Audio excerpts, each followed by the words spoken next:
오늘 아침 시간 현재 그 로마 카톨릭 수장인 프란치스코 교황이 이제 방한 중에 있지요. 그래서 우리 개신교에서 또 어떻게 반응을 해야 되는지 이런 부분을 놓고 말씀을 나누면 좋겠습니다.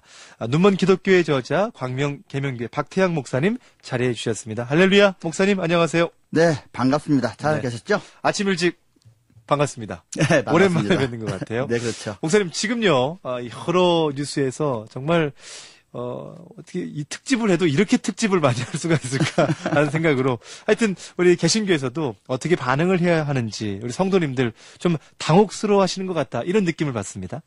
네, 맞습니다. 이번 교황의 방문을 우리 개신교가 어떻게 받아들여야 하고 또 천주교와의 관계를 어떻게 정립해야 하는지 성경적으로 생각해 볼 기회로 삼기를 원합니다. 네. 박 목사님은 교황 방한이 특별히 개신교에 주는 의미가 무엇이라고 생각하세요? 네, 우선 인정할 것은 인정하자, 배울 것은 배우자, 또 부러워할 것은 솔직하게 부러워하자라는 자세를 가지면 좋겠습니다. 네. 로마 카톨릭 교황은 뭐 다 아시겠지만 전 세계에서 가장 큰 단일 종교 공동체를 이끄는 지도자거든요. 네. 무려 10억 명이 넘는 신도가 교황을 절대적인 지도자로 섬기고 있습니다. 10억 명. 아유, 많죠. 이슬람과 개신교는 전 세계적으로 로마 카톨릭보다 각각 더 많은 신도가 있어요. 그런데 단일 지도자가 없거든요. 그러니까 그 종교적 영향력이라는 면에서는 교황을 따라갈 수가 없는 거죠. 네. 그러니까 교황의 영향력이 큽니다. 인정할 수밖에 없지만 뭐 이거 자체를 개신교가 뭐 배우고 부러워할 것은 아닐 것 같은데요. 네, 물론 아니죠. 로마 카톨릭, 우리나라에서는 천주교라고 부르고 있잖아요. 이것이 개신교에 비해서 깨끗하다, 정의롭다 이런 이미지가 솔직히 있습니다. 네. 요즘 더욱 그렇죠. 그런데 현 교황 프란치스코가 천주교의 좋은 이미지를 더욱 강화시켜주고 있는 겁니다. 겸손하고 소탈하고 약자를 소중히 여긴 그런 모습으로 대중에게 각인되고 있는데요. 이 점이 최근 일부 개신교 지도자들의 잘못된 모습과 대조되어서 더욱 귀한 모습으로 나타난 것이죠. 네. 그러니까 어제도 저희가 대담 우리 극동방송에서 이런 대담이 나갔는데 대부분의 의견이 반사작용이 좀 커 보인다라는 의견이었어요. 그렇죠? 반사 효과. 그런데 목사님 말씀은 이제 이 교황의 방안을 통해서 우리가 반성할 건 반성하고 또 고칠 것은 고칠 기회로 삼자라는 말씀인 것 같아요. 네, 맞습니다. 우리는 교황의 방안을 적극적으로 환영한다기보다는 우리 자신을 돌이켜볼 기회로 삼는다는 입장에서 받아들여야 한다고 생각합니다. 네. 자, 우리가 배워야 될 것은 또 배워야 되겠죠. 또 낮은 자를 더 섬기고 이런 부분들요. 하지만 이 진리라는 측면에서는 달리 생각해야 된다고 생각해요. 네, 맞습니다. 구원, 영생, 천국과 같은 이 귀한 진리, 이것과 연결된 진리라는 측면에서는요, 우리가 좀 냉철해져야 할 필요가 있습니다. 네. 우선 우리는 교황이라는 것 자체에 대해서 정확히 알아야 되는데요. 천주교에서는 교황을 그리스도의 대리자라고 부릅니다. 그리스도의 대리자요. 이것은 성경적이지 않죠. 성경적이지 않은데요. 교황도 죄인인데 어떻게 그리스도의 대리자가 되겠습니까? 물론 천주교는 교황을 죄인이라고 인정하지를 않습니다. 게다가 교황, 이 포프라고 부르잖아요. 근데 아버지라는 뜻입니다. 예수님께서는 땅에 있는 자를 아버지라고 부르지 말라고 하셨거든요. 네. 이것은 육신의 아버지를 그렇게 부르지 말라고 한 것이 아니고요. 예수님 당시에는 대제사장의 호칭이 아버지였거든요. 그러니까 그 사람을 종교적으로 아버지라고 부르지 말라고 했는데 이 시대에는 그렇게 부르는 현상이 계승되고 있는 겁니다. 네. 개신교는 사람을 하나님과 사람 사이의 대리자나 중보자로 인정하지 않죠. 그러니까요. 이제 교황제도 말고요. 천주교 보면은 이제 마리아 숭배 역시 성경적으로 문제가 있습니다. 이제 오늘도요. 대전에서 이제 교황이 집전하는 행사인데 성모 승천 대축일이라고 하죠. 우리 개신교한테는 참 이게 낯선 이게 축제죠. 그러니까 예. 보세요. 성탄절, 부활절과 함께 가톨릭교회 3대 축일이라고 합니다. 네, 맞습니다. 성모 마리아가 그러니까 죽은 뒤에 하늘나라로 들려줬대. 승천했다. 네, 이게 그렇죠. 성경에 지금 없는 내용인데요. 사실 이 문제는 상당히 예민합니다. 예. 천주교인들은요, 마리아를 숭배하는 것이 아니라 존경한다고 말하거든요. 근데 그게 사실 그렇지 않습니다. 그들은 마리아를 예수님과 사람 사이의 중보자로 믿고 있습니다. 네. 심지어 마리아를 통하지 않고서 예수님을 찾으면 안 된다고 가르치기도 합니다. 그러니까 쉽게 말하면 이거예요. 하나님과 사람, 죄인 사이에 예수님이 중보자로 계신데 그 예수님과 사람 사이에 또 다른 중보자 마리아가 있다. 그러니까 마리아를 통해서만 예수님을 만나라라고 말을 하는 것이죠. 예. 그들은 이 마리아가 왜 중보자의 자격이 있느냐? 죄가 없기 때문이라는 겁니다. 무흠하다는 거예요. 그러니까 성경이 말하는 의인은 없나니 하나도 없다라는 말씀이 마리아에게는 적용되지 않는다라고 믿는 것이죠. 네. 그들은 심지어 마리아가 죽지 않았다라고도 말을 하고 또 어떤 경우는 죽었는데 뭐 곧 부활했다라고도 말을 하는데요. 어쨌거나 승천했다는 겁니다. 네. 그리고 재림한다는 교리도 사실 얼마 전에 만들었죠. 다시 말하면 마리아에 대해서 믿고 있는 그 내용이 예수님의 신성과 똑같습니다. 그러니까 마리아를 신처럼 여기고 있는 거죠. 이제 어떤 이제 방송을 보니까요. 예. 이 주일 미사 중에 그 천주교 성도들이 함께 어머니 만세를 외치고 있더라고요. 예? 어머니가 만세. 마리아입니다. 그러니까 그 마리아 만세를 외치면서 하나가 되고 있는 것이에요. 한마디로 말하면 이 천주교는 마리아 중심의 종교 색채가 너무 강합니다. 프랑스에 가면은 노트르담 성당이 있지 않습니까? 예. 이 노트르담 성당이 하나가 있는 게 아니에요. 프랑스 전역에 퍼져 있는데 각 마을마다 중심에는 이 노트르담 성당이 다 놓여 있습니다. 이름이 똑같아요. 근데 이 노트르담의 뜻이 우리들의 귀부인, 즉 성모 마리아를 말하는 것이거든요. 그러니까 한마디로 성모 마리아 중심의 신앙으로 잘 잡고 있는 것이 뭐 천주교다라고 말할 수도 있겠습니다. 네. 참, 이제 마리아를 우리가 이제 뭐라고 하죠? 이렇게 존경할 수 있겠죠. 예수님의 그렇죠. 어머니니까. 존경해야죠. 그런데 이게 예수님의 신성과 똑같이 간다는 거. 이게 성경에 있지 않은 얘기거든요. 보면은 성경 말씀 보면은 말씀 중에서도 예수님이 형제가 있었다고 나오잖아요. 그렇죠. 그러면 마리아가 예수님도 낳았지만 그 다음에 형제들도 낳은 거거든요. 예, 예수님의 남동생, 여동생 이름이 나와 있잖아요. 예. 여동생 이름 없지만 그런데 그것을 이제 천주교에서는 사촌 동생이라고 해석을 합니다. 그러니까 더 이상 뭐 할 말이 없는 거죠. 그런데 성경이 과연 그렇게 썼을까요? 성경은 전혀 그런 걸 말하지 않습니다. 예, 그들의 그러한 믿음의 근거는 역대 교황의 말입니다. 그들은 교황의 신앙적 언급은 절대로 잘못이 없다고 믿거든요. 그러니까 교황이 말한 것이 곧 진리인 것이고 성경과 동급 내지는 심지어 위인 것입니다. 네. 잠시 후에도 얘기하겠지만 보면은 교황이 바뀔 때마다 이게 다 달라지더라고요. 맞습니다. 이 너무 재밌어요. 핵심 교리가 달라집니다. 교황이 바뀔 때마다. 그런데요, 이제 이 시간에 좀 말씀드릴 게, 좀 성경에 없는 것을 말하는 것 가운데, 천주교 그 내용 가운데, 연옥교리가 유명하잖아요. 네, 그렇죠. 연옥교리야말로 천주교가 왜 인본주의의 산물인가를 보여주는 대표적인 사례입니다. 네. 죽은 후에 사람이 연옥에서 죄의 대가를 치르고 그 후에야 천국에 들어간다는 교리는 완전히 반성경적입니다. 죽은 사람이 연옥에 있으면 살아있는 후손이 공로를 쌓아서 그 공로를 그 죽은 사람에게 전가시켜 연옥에서 벌받는 기간을 단축시켜준다는 믿음을 천주교가 갖고 있잖아요. 네. 그래서 중세 때 면죄부가 유행한 겁니다. 정확히 말하면요. 면죄부가 아니고 면벌부입니다. 면벌부. 벌을 면해준다는 그런 의미인데요. 연옥은 예수님의 대속의 효과가 완전하지 않다고 말하는 겁니다. 그러니까 어떤 사람은 즉각적으로 천국 가지만 어떤 사람은 미흡해서 죄를 용서받기는 하지만 벌은 별도로 받아야 한다는 겁니다. 네. 이게 뭡니까? 그러니까 언뜻 보면은 또 그럴 수도 있겠다 생각이 드는데 이게 예수님의 그 대속의 은혜, 예수 그리스도의 보혈로 우리가 그 죄 씻음, 죄 사함의 그 은혜가 그냥 어떨 때는 있었다가 어떨 때는 완벽했다 이런 게 아니잖아요. 적용이 완전하지 않다고 말하는 것이죠. 예. 또 제가 알기로는 연옥 말고 림보라고 또 있는 것 같은데 이게 뭔가요? 예, 이것은 사실 많은 사람들이 알고 있는 것은 아닌데요. 예.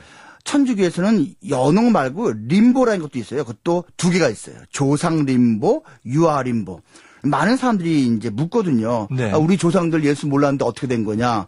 또 우리 아기들 뭐 태아에서 죽은 아이들 이런 예. 애들 어떻게 되는 거냐? 그 답하기 위해서 만든 교리입니다.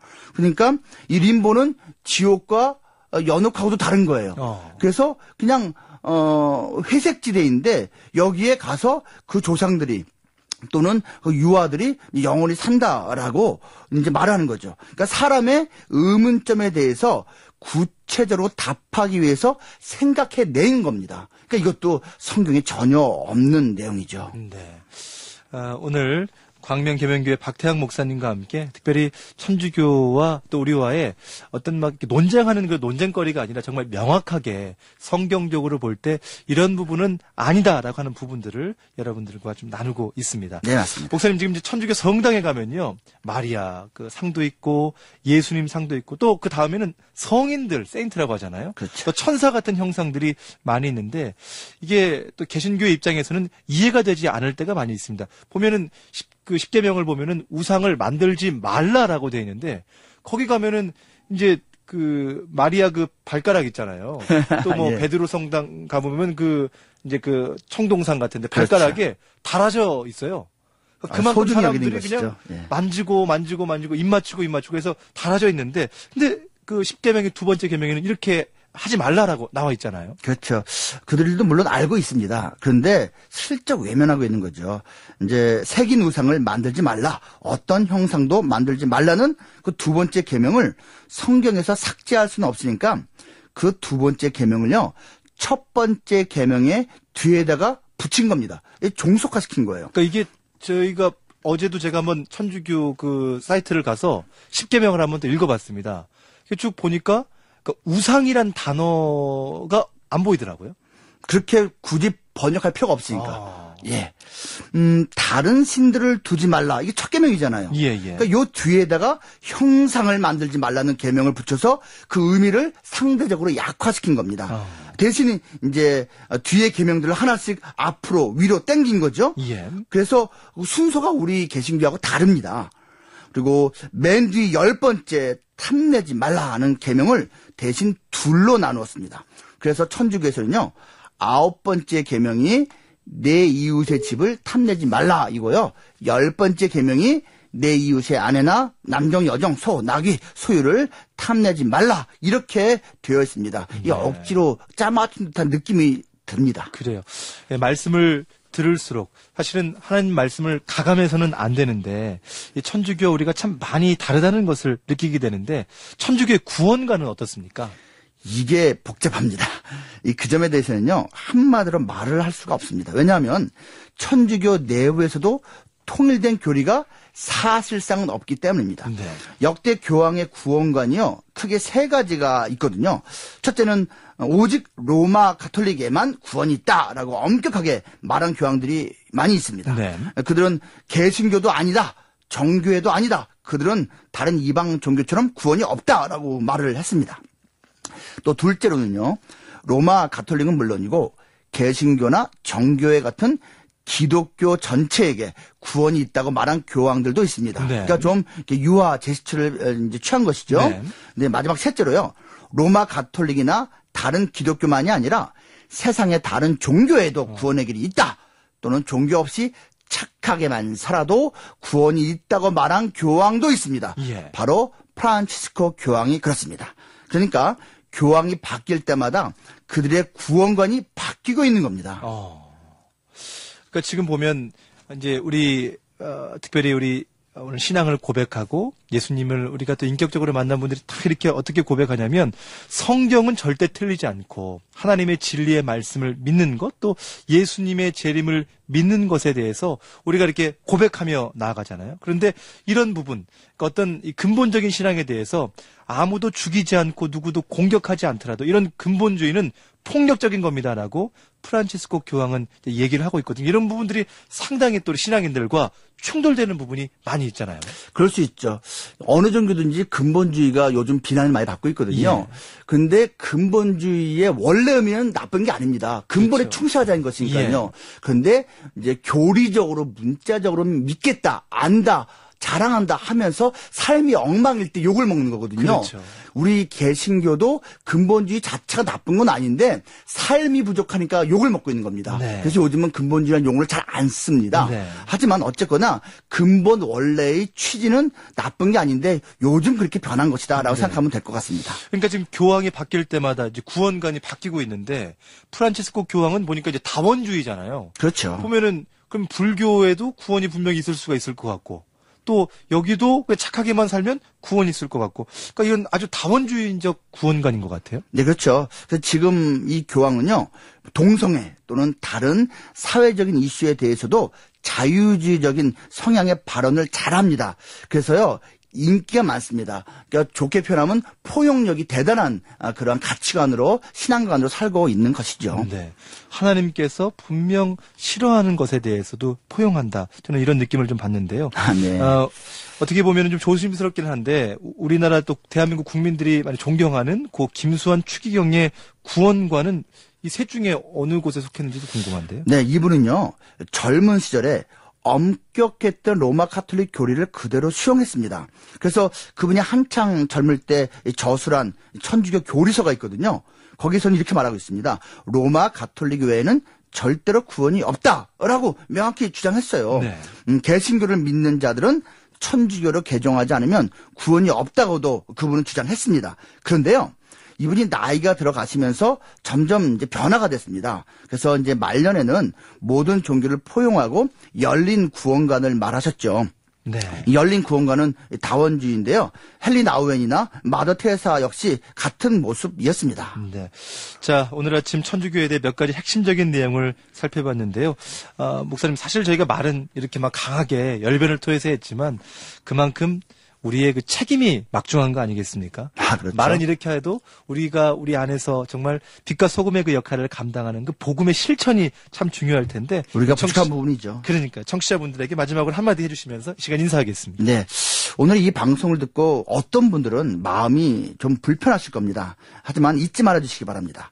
진리는 사람의 말에 달린 것이 아닙니다. 진리는 세상의 평판에 달린 것도 아닙니다.